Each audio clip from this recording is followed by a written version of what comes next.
Assalamualaikum. Waalaikumsalam warahmatullahi wabarakatuh. Dan apa? Iya, saya Silakan. pakai. Apa kabar? Ini bawa surat pertanyaan orang nih pakai. Iya. Ya. Ini pertanyaannya pakai. Dari mana kah itu? Coba lihat dulu orangnya. Dari daerah. Daerahnya mana? Daerah Jenek Ponto. Hah? Daerah Jenek Ponto. Sulsel. Nah, Apakah yang melatar belakangi sehingga dalam Al-Quran surat At-Taubah tidak mempunyai basmalah? oh begitu. Iya. Tidak bismillah itu. Iya, tidak ada bismillahnya Iya. pada surah Al-Bara'ah. Iya, Al-Bara'ah. Iya. Ya. Begini dan apa? Iya, bagaimana?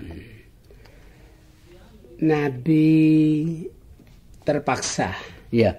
ya memerangi. Terjadi pada perang Tabuk, perang Hunain adalah perjanjian-perjanjian yang dibuat oleh Nabi, di mana mereka itu dan Naba selalu melanggar janji. Iya. Nah, tuh. Begitu juga dengan musyrik Mekah, Iya. Nabi mengadakan perjanjian Hudaybiyah. Iya, Hudaybiyah. Di mana Nabi dengan para sahabat mau masuk ke kota Mekah untuk mengerjakan ibadah haji. Iya. Tapi ditantang oleh musyrik Mekah Iya. dengan catatan bahwa nanti boleh mereka menjalankan ibadah haji, tapi sekarang tak boleh. Iya. Terjadilah perjanjian Hudaybiyah. Oh, iya. Itu perjanjian Hudaybiyah. Ya, akhirnya perjanjian Hudaybiyah itu dibuat, tapi mereka selalu melanggar perjanjian itu. Iya. Akhirnya Nabi dengan kekuatan 12.000 Iya, 12.000. tahun yang ke-8 Hijriah. Heeh. Karena orang musyrik Mekah ini sudah dibuat perjanjian tetapi selalu melanggar perjanjian, maka Nabi berangkat dengan kekuatan 12.000 dikepung kota Mekah. Iya. Nah, di mana dalam pengepungan kota Mekah di barisan tengah Nabi pimpin. Iya. Di barisan kanan dipimpin oleh Khalid bin Walid. Iya. Barisan kiri dipimpin oleh Ali bin Abi Thalib. Iya. Terjadilah penaklukan kota Mekah tahun ke-8 Hijriah. Tahun ke-8 Hijriah. Begitu Nabi memasuki kota Mekah dan Naba, maka Nabi memberikan amnesti umum. Iya. Ya, ada 65 penjahat perang yang harus dihukum mati. Oh, iya. Ada 65. Ya, yang menyiksa umat Islam, yang membunuh umat Islam dan Iya. macam-macam dari perbuatan orang musyrik Mekah. Iya. Kita lihat saja contoh dari penyiksaan terhadap Bilal bin Rabah. Iya. Sampai dipilmkan dan apa ya? Iya, betul. Nah, itu gambarannya. Akhirnya Nabi memberikan amnesti walaupun mereka sebagai penjahat perang. Nabi mengatakan siapa yang berlindung di rumah Abu Sufyan aman. Iya. Abu Sufyan ini adalah merupakan panglima dan tokoh musyrik Mekah. Iya. Nah, siapa yang berlindung masuk Masjidil Haram aman. Iya. Apakah dia penjahat perang, apakah siapa, tetap diberikan keamanan oleh Nabi. Asal dalam masjid. Iya. Dan yang ketiga, siapa yang berlindung dalam rumahnya sendiri aman. Iya. Nabi masuk dan patung-patung yang sebanyak 360 itu dihancurkan. Iya. Nah, maka melihat kebaikan hati Nabi tidak menghukum penjahat perang, maka mereka berduyun-duyun masuk Islam. Iya. Turunlah firman Allah, "Idza jaa nasrullahi fathu wa ra'aitan nasa yadkhuluna fi dinillahi afwaja." Iya. Mereka berbondong-bondong masuk Islam. Iya. Nah, kemudian Nabi pulang ke Madinah. Tahun ke-9 Hijriah, maka Nabi belum berangkat naik haji. Oh iya. Disuruhlah oleh Nabi Abu Bakar pergi memimpin jamaah haji. Iya. Atau ketua kafilah. Iya. Kalau sekarang kan ada juga di Indonesia ketua kafilah itu Iya. kan apa? Dialah yang diangkat Amirul Hajj. Iya. Ya, sekarang juga Amirul Hajj kita. Nah, beliau berangkat membawa 100 174.000 jamaah Iya. menjalankan ibadah haji. Iya, dari Madinah. Iya, dari Madinah. Iya. Dan Nabi bersama Ali tidak berangkat. Iya. Nah, akhirnya Abu Bakar dengan jamaah berada di Mekah, di perjalanan sudah dekat ke Mekah, surat Bara'ah turun. Iya. Surat Taubah. Iya. Ya, yang menyatakan bara'atun kata Tuhan di dalam Al-Qur'an dan Naba. Iya. Ya, yang kalau perlu saya bacakan. Surat Bara'ah. Iya. Bara'atun minallahi wa rasulihi ilal ladzina ahadtum minal musyrikin. Artinya Allah dan Rasulnya berlepas diri kepada orang-orang yang telah membuat perjanjian dengan beliau dari orang-orang musyrik. Iya. Itulah sebabnya ayat ini tidak memakai bismillah. Oh, iya. Karena memutuskan perjanjian yang telah diikat bersama. Oh, iya. Karena mereka selalu melanggar dan apa? Iya. Nah, karena itu dikirim betul pasukan. Iya. Karena selalu melanggar ya sudah diperingati tidak mau, sudah sekali diserang kota Mekah. Iya. Kota Mekah takluk. Tahun berikut Abu Bakar berangkat membawa jamaah. Iya. Kebetulan ayat ini turun, Ali diperintahkan Nabi. Iya. Untuk menyampaikan ayat ini kepada jamaah itu. Iya. Nah, Ali menyusul. Abu Bakar mengira bahwa kedatangan Ali adalah menggantikan beliau jadi pimpinan. Iya. Beliau sebagai orang tua sangat bergembira sekali kalau toh Ali mau memegang pimpinan. Iya. Tapi Ali memberikan penjelasan, tidak. Saya membawa berita. Nah, berita itu ialah untuk disampaikan.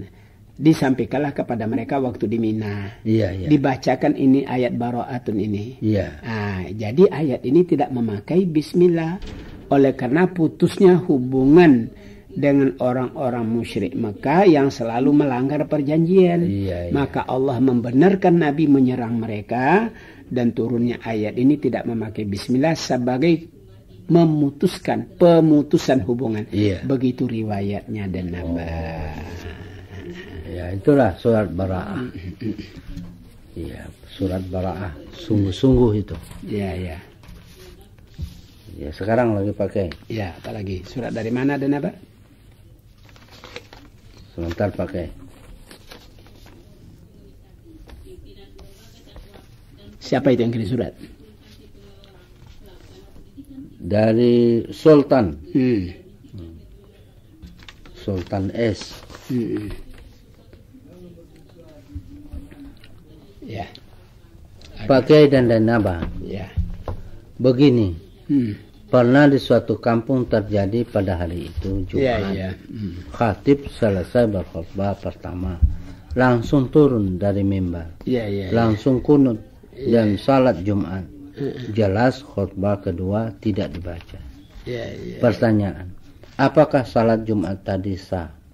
Mohon penjelasan dari Pak Kiai. Begini dan apa? Iya. Berbicara masalah khutbah Jumat. Iya. Memang nampaknya dan Naba dibedakan antara khutbah Jumat dengan khutbah hari raya. Nabi menjelaskan bahwa selamanya khutbah Jumat itu memang 2 khutbah. Tapi hari raya Nabi menganjurkan mau 2 khutbah boleh, mau 1 khutbah pun boleh.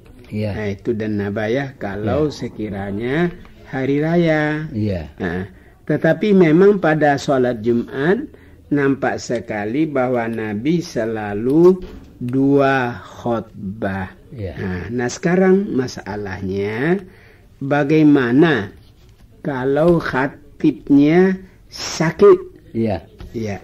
Kalau khatibnya sakit, sebaiknya begitu khatibnya turun harusnya digantikan. Gantikan oleh khatib yang sakit itu. Supaya khutbahnya dijadikan 2. Namun kalau ada cuma 1 khutbah, apakah sah juga Jumatnya? Jawabnya sah dan nabah. Walaupun dia 1 khutbah, sholat Jumat itu juga tetap dipandang sah saja. Nah itu. Jadi ini rupanya masyarakat kita ini belum tahu betul. Kalau khatibnya hanya satu khutbah kemudian tidak mampu melanjutkan oleh karena dia sakit, lantas mereka tidak lanjutkan. Seharusnya dilanjutkan, ya. Nah, itu danaba yang mesti ditempuh. Sebab jelas sekali bahwa khutbah Jumat ini selalu dilakukan oleh Nabi 2 kali khutbah. Itu hanya pada hari raya sajalah Nabi itu melakukan 1 khutbah. Nah, itu danaba. Nah, jadi salat Jumatnya tetap sah. Walaupun hanya 1 kali berkhutbah. Atas penjelasan Bapak saya ucapkan terima kasih. Iyalah.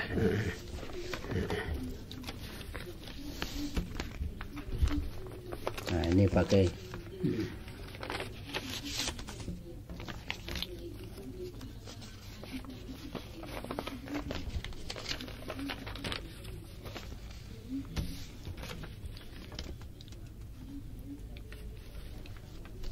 Apalagi danaba? Pertama-tama saya sampaikan kepada Pak Kiai dan danaba. Selamat bulan suci Ramadan tahun 1997.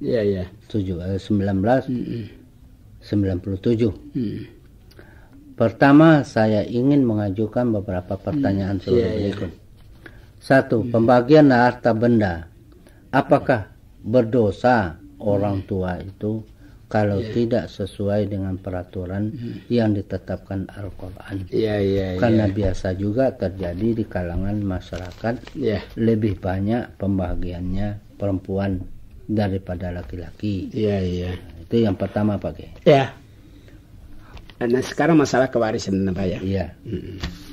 Bila orang tua telah membuat sesuatu testamen, atau sesuatu pembagian kewarisan, dan anak-anak menyetujui, atau sepakat atas ketentuan orang tuanya sebagai ketaatan anak terhadap orang tua, maka itu sah.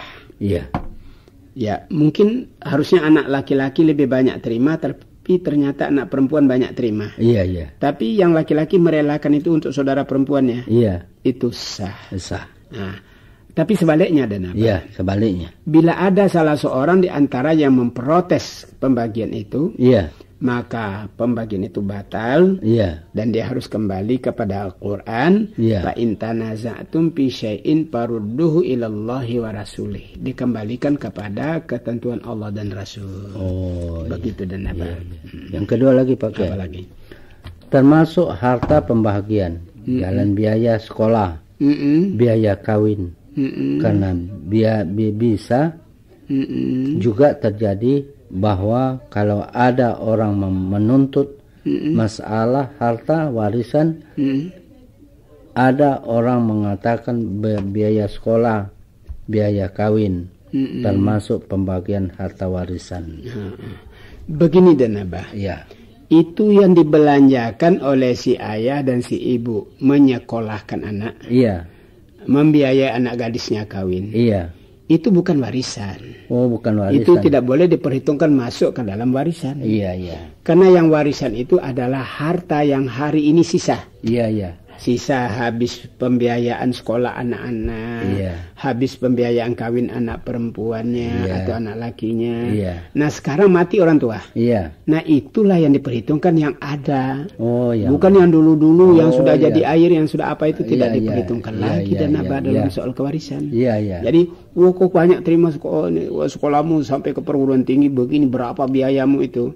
Nah, jadi kau dapat zakat cuma sedikit. Nah, saya ini tidak sekolah, kata anak perempuan Nah, jadi harus saya banyak terima. Tidak bisa, bukan begitu.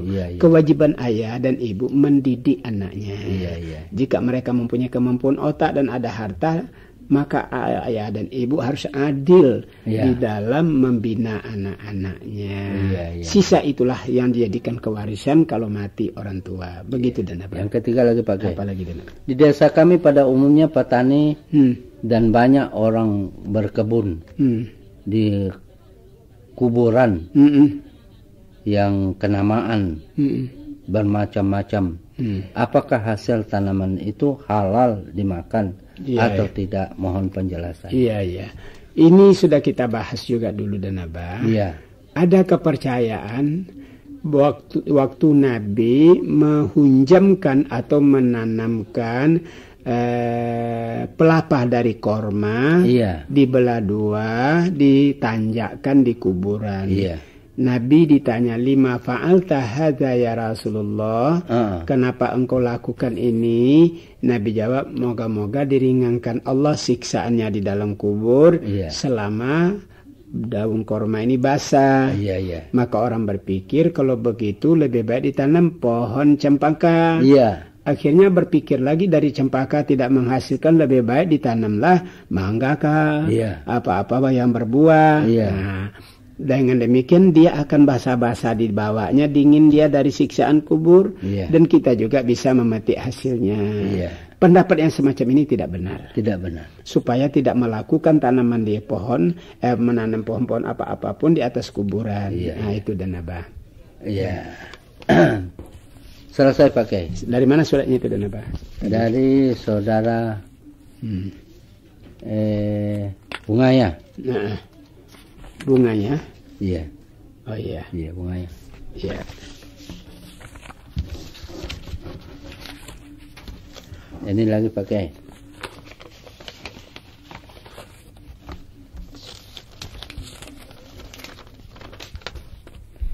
Pertanyaan saya. Apakah sial seorang apakah ya teruslah. Apakah siali boleh dikatakan anak yang tidak berbakti kepada ibunya? Yang kedua, bagaimana hukumnya kalau si Ali dan si Ani kawin lari? Yang ketiga, siapakah yang berdosa? Apakah orang tuanya atau kedua anak itu? Nah, itu yang pertanyaan. Jadi seorang anak yang tidak si Ali boleh dikatakan anak yang tidak berbakti kepada bapaknya dan ibunya. Ya, saya lihat itu di pertanyaannya dan apa soal kawin ya. Iya. Apakah seorang anak yang tidak disetujui kawin dengan pilihannya oleh orang tuanya dikatakan tidak berbakti? Nah, begitu pertanyaannya. Oh iya.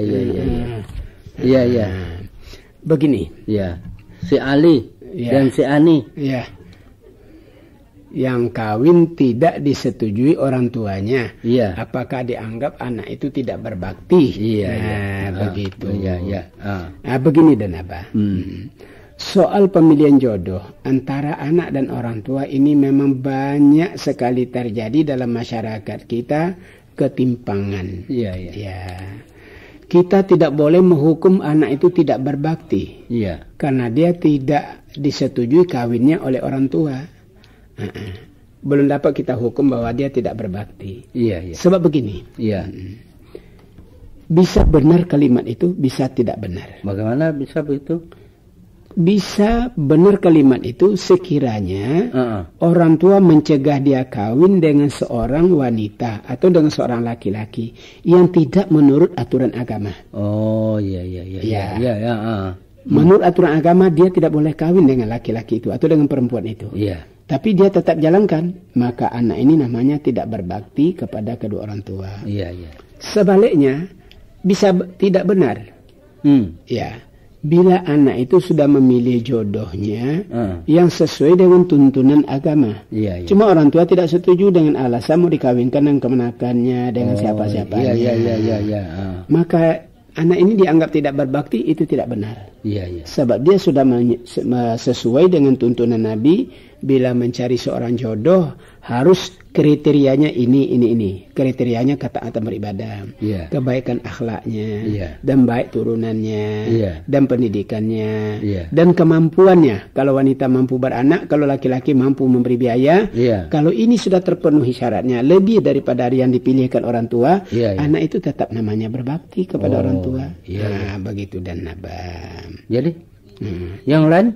Pertanyaan berikut apa ya? Bagaimana hukumnya kalau si Ali kawin lari dan si Ani kawin lari. Iya, itu. Sekarang karena orang tua tidak setuju, anak tetap mau. Terjadi kawin lari. Iya. Iya. Lari kawin. Iya. Kawin lari semacam ini dan Abah, pada hakikatnya tidak baik. Iya. Tapi lebih tidak baik lagi orang tua yang tidak mengizinkan anaknya itu kawin dengan pilihannya, padahal pilihannya tidak menyimpang. Iya. Kecuali kalau memang pilihannya menyimpang, dia anak wanita mau kawin dengan laki-laki yang bukan Islam. Iya. Lantas dia tidak masuk Islam laki-laki. Ini silakan. Itu dosa buat anak-anak. Iya. Karena jelas-jelas itu keluar dari aturan agama Islam. Betul. Tapi kalau dia sudah pilih jodoh yang sesuai dengan Islam, tidak pantaslah orang tua untuk mengusir anaknya langsung kawin sehingga terjadi kawin lari. Iya. Nah, kawin lari ini kadang-kadang terjadi sebabnya dan Abah. Iya. Orang tua minta belanja besar. Iya. Laki-laki tidak mampu. Iya. Akhirnya mereka mufakat lari karena sama mau betul. Iya. Tapi karena anak ini tidak mempunyai kekuatan membiayai permintaan orang tua si perempuan, terjadi kawin lari. Ini tidak pantas dilakukan. Sebab masalah yang penting dalam Islam itu mahar, bukan uang belanja. Uang belanja itu tidak menjadi syarat perkawinan dan Abah. Nah, itu. Sudah pakai? Iya, apalagi. Siapakah yang berdosa? Apakah orang tuanya atau kedua anak itu? Nah, kalau anak ini memilih jodoh si wanita yang muslim kawin dengan laki-laki Islam, yang bukan Islam, lari, maka yang berdosa itu anak. Iya. Sebaliknya, kalau sekiranya anak itu sampai kawin lari akibat daripada orang tua, di mana minta belanja besar. Si laki-laki tidak mampu memberikan. Mereka mau juga kawin, tapi orang tua menolak. Akhirnya dia lari. Yang berdosa itu orang tua. Karena permintaan orang tua tidak sesuai dengan tuntunan agama. Agama mengatakan a'dhamun nikahi barkatan aisaruhu mu'natan. Nikah yang paling berkat adalah biaya yang sederhana. Belanjanya perkawinan sederhana, itulah nikah yang paling berkat menurut konsep Islam. Itulah Arni dari Kabupaten Banten. Iya. Sekarang gini lagi pakai. Dari mana dan apa? Tunggu dulu.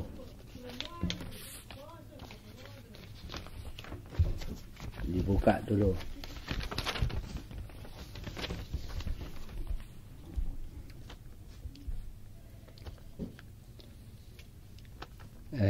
Pertama. Iya. Apa itu? Tunggu dulu. Pertama-tama saya ucapkan selamat berjumpa dengan bersama dengan Pak Kiai dan dari Abah. Dengan kemiskinan, dengan kemuskilan tentang keagamaan. Mudah-mudahan kemuskilan saya ini bermanfaat terhadap diri saya. Dan begitu para pendengar di Sulawesi Selatan maupun di daerah Sabah, Malaysia, insya Allah. Ini surat dari Sabah. Iya, rupanya dari Sabah itu. Sandakang. Dari Usman. Usman, Sandakang, Sabah. Sabah, Malaysia. Ya. Apa dia tanya dan apa?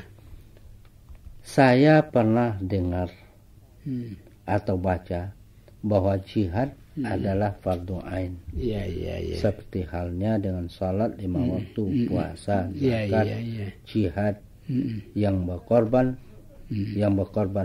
harta dan tenaga dan lain-lain. Pertanyaan saya, mengapa jihad itu sehingga hukumnya fardu ain?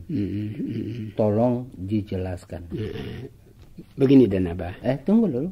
Apa itu? Siapakah orang yang diwajibkan berjihad fisabilillah?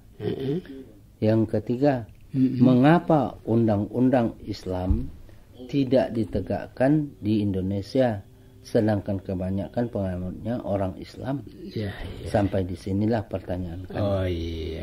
Itu pakai. Ini dari Sandakang. Iya, Sandakang. Sabah, Malaysia. Iya. Karena di Malaysia memang negaranya negara Islam dan Abah. Iya, betul. Nah, itu ceritanya.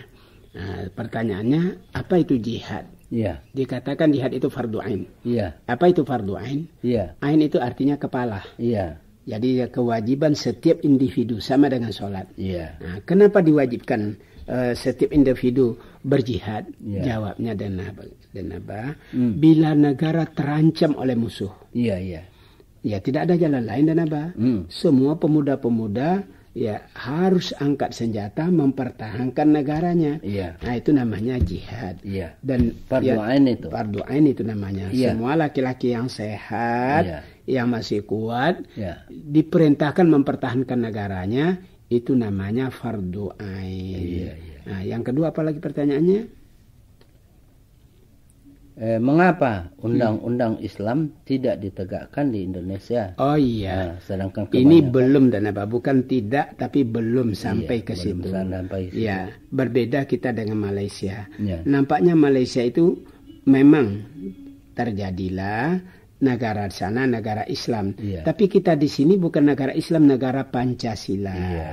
Tapi dalam Pancasila tidak terhambat berlakunya ketentuan hukum Islam.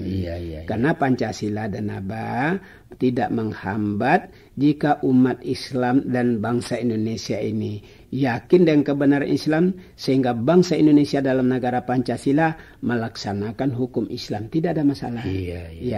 Kalau Malaysia memang mencantumkan negara Islam, kalau kita mencantumkan negara Pancasila, bukan berarti menghambat berlaku hukum Islam.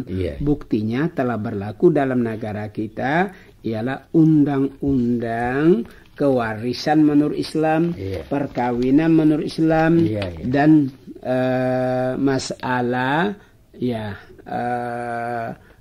ke harta. Itu dan Abah. Itu. Selesai pakai. Iya dan Abah. Kalau begitu Pak Kiai, saya ucapkan banyak-banyak terima kasih. Assalamualaikum warahmatullahi wabarakatuh. Waalaikumsalam warahmatullahi wabarakatuh.